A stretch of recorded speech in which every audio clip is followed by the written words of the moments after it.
Hi everyone. I thought guess when we actually on it because it's got this kind of delay. Yeah. But yes, good evening to everybody. Welcome to another Crystal's Corner. I have a guest with me this time, my friend Kevin Devonish. Hi everyone. He can introduce himself. Yes, I'm Kevin. I am the owner of AES Energy Systems. We do renewable energy systems for homeowners, and we provide off-grid and grid-tie solutions. And Crystal is one of my favorite clients. Yay. So One of the best. I wanted to expand the whole homeownership chronicles to give everybody as many options as possible. So I figured instead of me talking about the solar energy solutions, it would be best to just go directly to the source so that you guys can ask any questions that you have and see if it's something that's a feasible option for yourself. I will say for me, it is a fantastic feeling not have to worry about an electricity bill. My system, as you can see, it's working perfectly. All the lights burning, and I will be able to keep on lights all night. And when we check the system, it does be about a quarter way is gone. And this is a fairly large system that he would have put in, but there are many, many options. So I'm going to just turn it over to him so that he can discuss them with you guys. And I will also keep track of the comments so that I can forward any questions to him. Sure. Well, first thing, as Crystal was saying, this is an off-grid system. So she has no connection whatsoever to light and power. If you will come to her house, you will not see any poles, anything like that. All we did was install the solar system, and she had her electrician do all the electrical work. Off-grid is a really amazing solution, and it helps everybody. But there's also the grid tie system that you can have. So if you just want to save some money, then what you could do is look at it as an investment, and with your grid tie system, they would pay you back every month for the amount of energy that you generated. And right now they're paying back 0.416 cents per kilowatt hour. This is in actual money or in credit? In actual money. Because we had a lot of that kind of back and forth before, where I was asking people if they get back money or credit, and everybody was asking if they got back credit. And for me, I ain't gonna use for light and power credit. But if they're giving back money, that's also another consideration that you guys can take into your decision making. Yes, they give you, well, it's an ongoing bill. So if you take, how it works, is if you produce a surplus this month, they would keep that surplus and you have a credit. But after 6 months, they're supposed to pay you a check that gives you the amount of money that they say that they owe you, because, well, you produce energy for them that they did not have to generate. Okay. So it helps everybody. So if you want the solar systems with the batteries, then you have to pay the extra for the batteries. But you have the security in knowing that when the system is down, when light and power is down, then you don't have to worry about it. My friend Crystal here, she would know when the hurricane was passing, she didn't even know that the lights were out. No. And I think that was the only disadvantage to the system, because then I end up going work like a puppet while everybody else was at home breezing and enjoying not having to go to work. Correct. I at work by myself. But yeah, I had no clue. Yes. So what would you say is one of the best advantages for the system for environmental issues as well? Oh, definitely. As you know, in Barbados, we import all of our oil. All of our generation comes from oil-based generation, except for the solar solutions. So instead of importing all the oil, which we used to import up to about 700 million a year or so, or more, instead of doing that, we're cutting down on how much oil we're importing, so it helps economically, helps environmentally, and it's also a simple way of generating electricity, because you're generating electricity at the source. So Crystal is generating electricity where she needs it, instead of generating at Spring Garden and carrying across the power transmission lines, losing about 50% of that. And obviously, even when you burn the fuel, you lose about 50% of energy in the fuel also. So it's much more efficient at the end of the day. Then you also take into corporation the energy efficiency retrofits that Crystal has done to her home. As you can see, she has all LED lights all around, Yes. and it's been wonderful. So that makes the system last a lot longer too. Okay, now we talk money, because I know a lot of people are going to want to know how much it costs. So I will say up front, I have a rather large dwelling, so my cost will not be comparable, but at least you will have an idea. It probably should not go much higher than that. I paid just over $29,000, and I incorporated that cost into the mortgage. So it's not as though I had to do an upfront cost. I would have given him the money, obviously, but I will pay for it over a period of time through the mortgage. I swore that I shut that dog in the bedroom, but yeah. So generally speaking, how would you say the cost compares for a totally off-the-grid system as compared to the grid type? Okay, well, the prices are coming down now. So even most of the time, a lot of it is in labor and electrical costs. So we like to do a site visit, and so we know that those other costs are incorporated into our prices properly. Right. But in general, we could say it's about 50% more to get batteries. Okay. If you have the batteries, again, the warranty would be, the problem is, mostly with batteries, is that you need to design the systems properly. Right. There are a lot of people who tried it and they're doing their own playing with it and stuff like that, and then they say that it doesn't work. But if you design it to be more for what you're actually using, then you'll get through with a lot better impact and a lot better savings, and it works for a very, very, very long time. And you don't want to be cheap at the beginning. Yeah. Now, some people will try to be cheap at the beginning, and then they forget that, oh, we said after 2 years we're going to upgrade and stuff like that, and then they realize, oh, well, they didn't want to do this, and then didn't want to do that. They neglected the stuff, and then they didn't even look at it, and it really came back to bite them in the end. And that's actually how I got into business. I came in fixing a lot of people's systems who didn't know what they were trying to do. So it was good for me, but bad for them. Yeah, yeah. So you just really want to make sure that you have the right professional help, you have the right professionals working with you, and who understand what you're actually doing in your home. You don't want to go crazy with stuff like you don't want to have large electric stoves inside your home. You want to be as efficient as possible. Now, talking about the grid tie system, the grid tie is mostly, you have to look at it as an investment. Mm-hmm. You pay for the system, it's going to pay you back. Usually it pays back within about 6 years, if you pay it up front.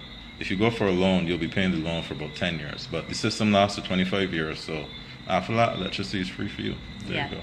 Pretty much. So what are some of the biggest complaints you would have heard with the energy saving systems? You mean with the batteries? With the batteries, with the panels, with the actual usage of the electricity. People complain about it running out. You did mention that you can't use a large electric stove, or there are other things, that restrictions that you will have to consider when you are investing in this system. Well, you want to look at everything as a whole. Like every project needs to be done as a project. So if you needed to incorporate generators, we had one client who had a grid tie system, but they wanted the backup of the generator, so we incorporated everything together. So it's usually people who don't take any foresight into what they're doing. So it's just a little bit of planning and understanding what you want, where you're going to be, and what you want out of the system, and making sure that the performance is going to meet those specifications. That's what you need a good contractor for, to do it. So. Well, just in case you guys are wondering, I would have met Kevin by chance when I was going through Queen's Park. I saw him working on the solar panels there, and I said, just from having a conversation with him, I felt like, this was going to be a good fit for us. And people quarrel with us, why we ain't consider looking at other people. Eventually we did, just to shut people up, but his competitors said he is the best in the business.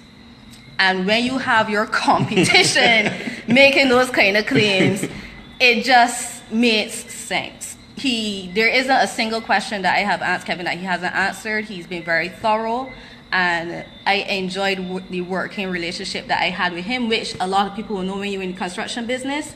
It's very difficult to find persons who have that kind of relationship.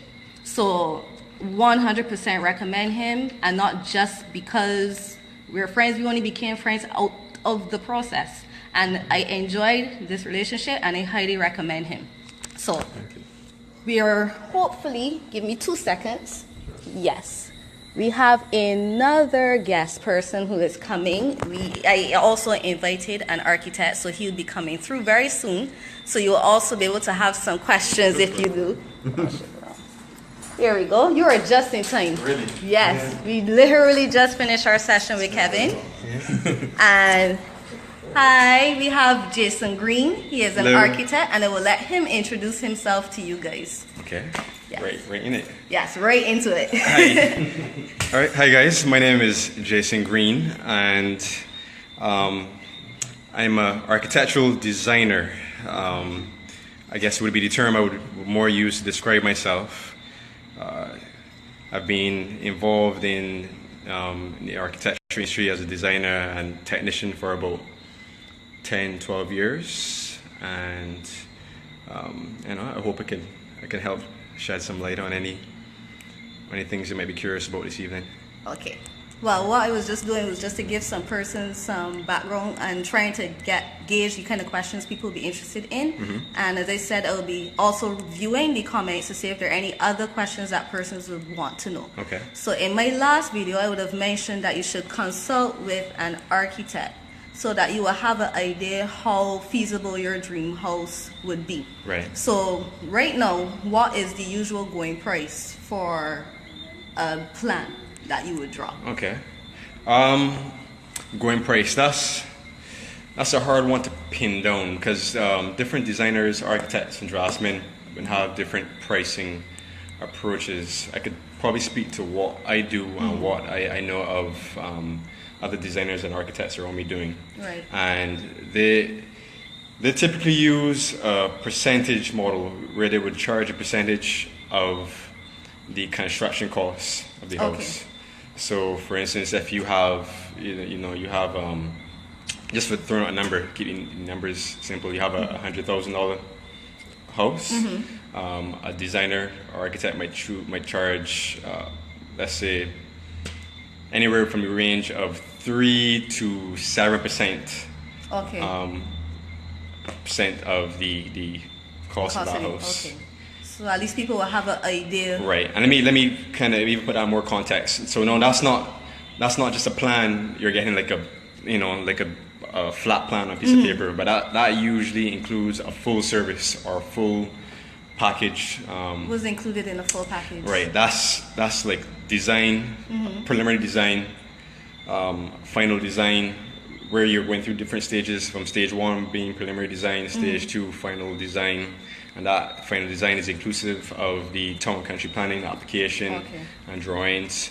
From there, you usually go into construction drawings. Sorry, you will also take care of making sure you get that approval? Yes. Okay. So, like, within that stage, we would typically follow up with town planning, which usually happens when you don't hear from them after about 3-4 months.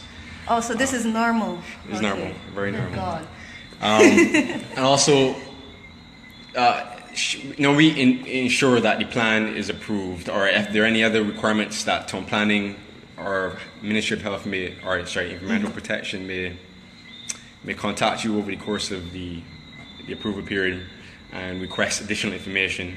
Then it's at us then to make sure that we provide them with that information, rather it be in information or just adding details to drawings. Okay.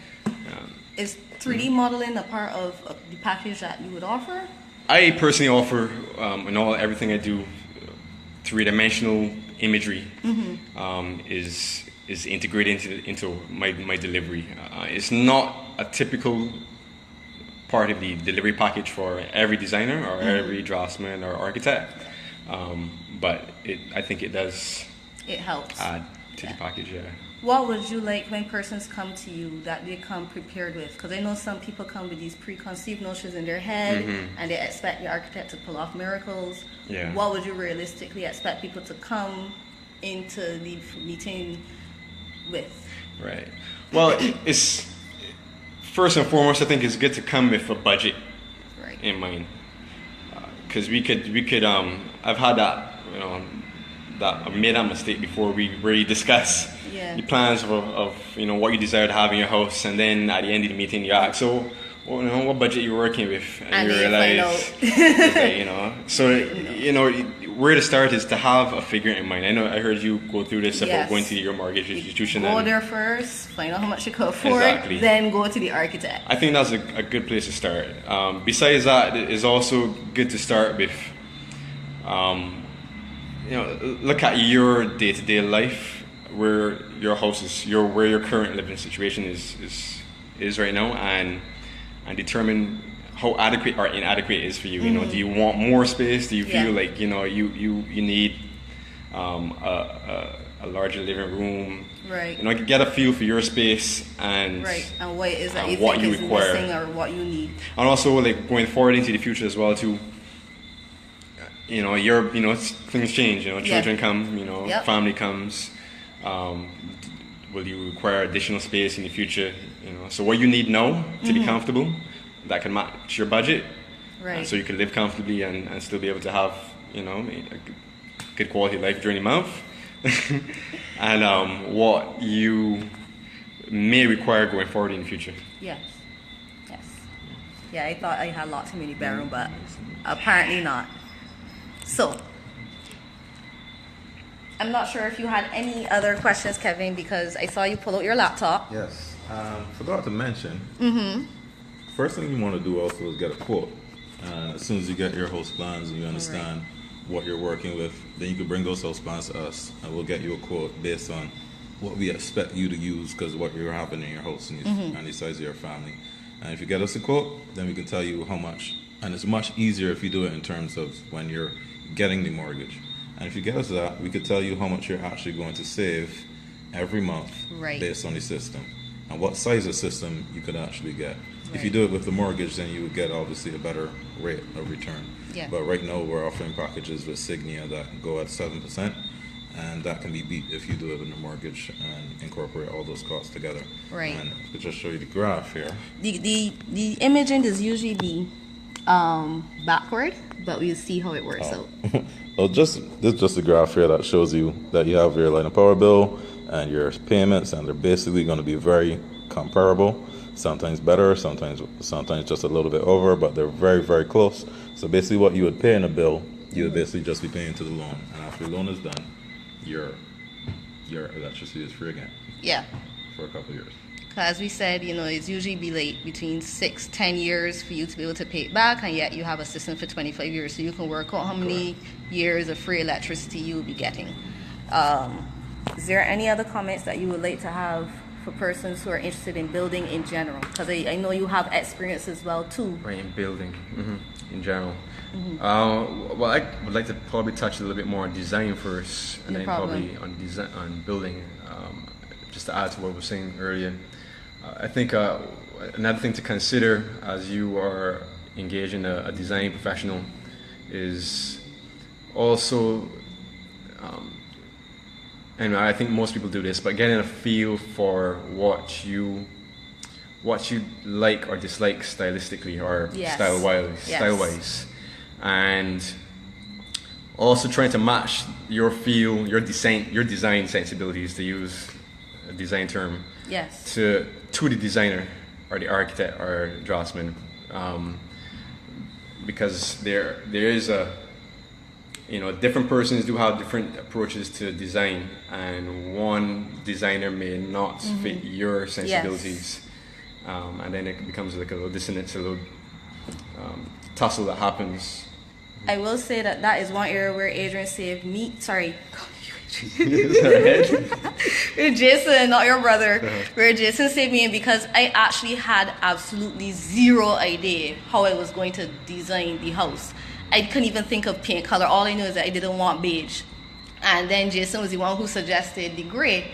And it just, for the time I at least had that kind of direction, I was able to then focus my attention on all of the little housing apps and all that kind of stuff to go and look for great ideas. And that's how I came up then with the design that I would have had that you would see now. I guess you would see my theme with my dark gray wall versus all of the lighter gray walls and the trim for the molding with another variant shade. So it really helps when you have a professional who can give you that kind of insight and then give you some direction, because there's too many options out there. There really are, and it gets very, very overwhelming. Right. And even in terms of furniture layout, there were certain things where you made suggestions like, I did not even think of that, and that's just a little bit of insight that he gave me that was extremely helpful. Yeah. So I will agree with the whole designing aspect as well. Right. Anything else? Yeah, well, other than that, I think once you've got your design nailed down from the designer, and you've probably gone through the town planning process, Yeah. and now you're into construction, I think it's also a good idea to, especially if the person is your designer, is offering a full package and has the option and gives you the option of retaining them to they give you the option to become your eyes and ears on site, where during the construction process the designer would make a weekly or bi-weekly site visit and make sure that the design or the contractor pulls together or builds your house as intended, and also not just as intended design wise, where where there's a wall is exactly where the wall is supposed to be, but also making sure that the contractor goes through the due diligence of using, not cutting corners in the construction process, because I think in Barbados our standards construction wise could be better. Yeah. Could be a lot better, and I think it's important to have additional eyes and ears on site, Yep. other than the contractor who might be able to question certain things, because at the end of the day it is a big investment you're making, and it's your family and yourself who's going to be occupying the structure, so it needs to be Yep. as safe as possible. Yep. We'll ask Kevin just very quickly, how difficult was it working with us who did not have a contractor versus other construction sites where there's a contractor that you can sit down and discuss everything with? It was actually a little bit easier Okay.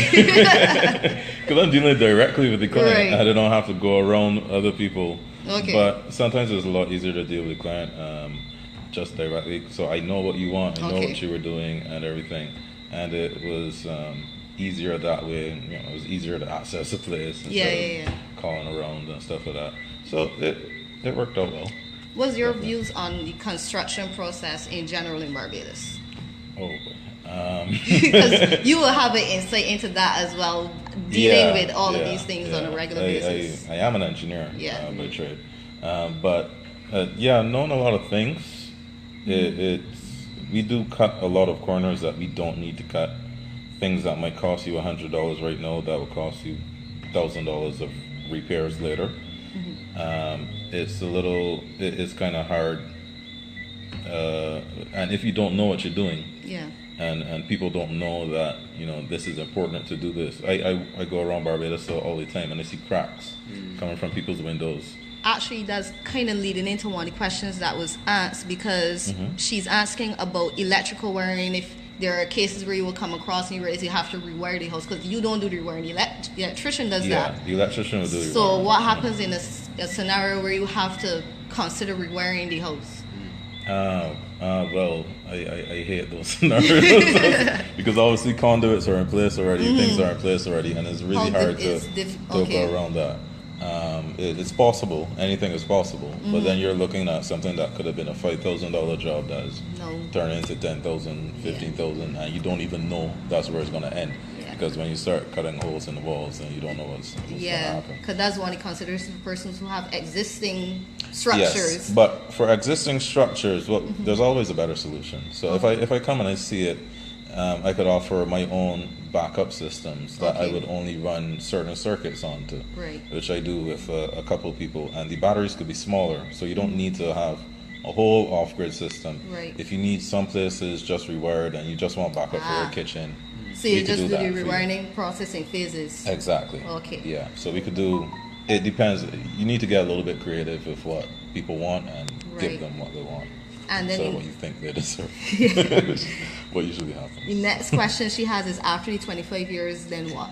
After 25 years, the panel's still working. Everything is still working. Your warranties might be up, but you can just do regular maintenance checks, and you can buy another inverter if it goes bad, which is not going to be a huge amount of the cost. Okay. And the panels will still be producing. You can still add on if you want to. It would be quite. It's still beneficial after 25 years. Yeah, but in you could pass it on 25 to your children. But in 25 years, it will probably be a heck of a lot cheaper, because when I Exactly. first was looking at this system about 10 years ago, the cost was actually double what I paid for it. A little more than double when I was first looking at this. I was Yeah. like, whoa. Yeah. Where am I going to find $60,000 plus Exactly. for a system? So now I actually came to the point where I'm buying it, and it's literally half what Correct. I first saw. I know in 25 years it's probably going to be a heck of a lot Correct. more Yeah. efficient and economical. Yeah. So that's another thing that you can take into consideration. yeah. So back over to Jason. Any other thoughts that you'd like to share? Thoughts. I had one on the option of, because I know oftentimes we might have ideal houses in mind, and you might not have the budget to match that. And I think there are options on the table that you could approach, such as building the phases. Right. You mentioned this last week, right? Well, Did yeah, you? because that's what we did. Yeah. We built in phases. Right. So building in phases, it does take a little more planning and a little more Patience. and consideration, and because especially if you were building a house in sections where you might be building and living in this section and then adding on. Yeah. It's important. Don't get chewing up on my toe, Crystal. Wait. Come rebel boy. It's okay if you do that to me, but yes, he's still in his paint, but most of it has come off on its own. I will hope that it comes off altogether by itself, because he does not allow me to bathe him. But yes. Yeah. Right. So the building the phases takes a little more consideration especially with the designer, with the designer having to look at how the building will unfold over a period of, like, say 5-10 years. So that's an option. Another option I tend to be fairly fond of is something that comes from the Chattel House approach, where you, again, building the phases, where you would start with a module, and you add on to that module. If you could imagine the Chattel houses, how you usually have the first bit at the front with the triangle roof, and then as time grew, the families, income started to grow, they started to add on to the back and build and go back.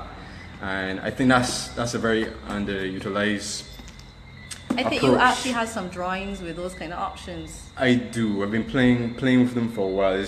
I kind of use the Chattel House as a muse for design, and I think there's a lot of wisdom in the way we did do things for houses, and I try to pull some inspiration from that. Yeah. Okay. So I hope that everybody actually learned something today. I know I definitely did, even though I've been working with these two guys for a while. So if you have any questions, as usual, you can drop them in the comment section. You can share the video, discuss it with your friends. You have these options, you have these things available. If there are any other persons that you would like me to bring on, I can try to get that done as well, so that we can keep the discussion going. So I hope everybody has a really fantastic Monday, and happy Independence in advance. Happy Independence. Happy Independence. Yes. And you know, with a little bit of paint you got left, you could have a happy Independence too. So enjoy your day, everyone, and thank you very much for tuning in. Bye.